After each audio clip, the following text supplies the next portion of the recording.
तरंग टीभीर लोकप्रिय धारावाहिक मो सिंदूरर अधिकार मो सिंदूरार अधिकारर 01 फेब्रुआरी 2026 अध्याय एक बड़ धरणर ट्विस्ट देखिबाकू मिलिछि। एठारे आजिर कहानीर मुख्य सारांश दियागला। मुख्य घटनाक्रम नताशांक षड़यंत्र। नताशा एबे संपूर्ण भावे जानिबाकू चेष्टा करुछंती जे अंबिका ही प्रकृतरे मुक्ति। सेथिपाई से गोटिए परे गोटिए नुआ चाल खेलुछंती। अंबिकांक प्रतिशोध।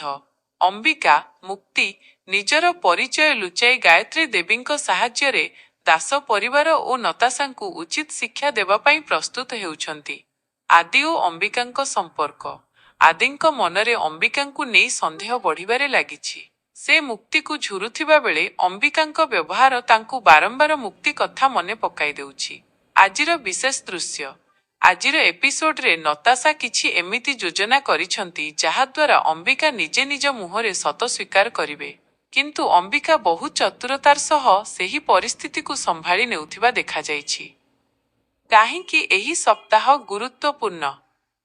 एबे कहानी एमिति एक मोड़रे पहुंचिछि जेउठी मुक्तिंक मृत्युर रहस्य खोलिबाकू जाउछि।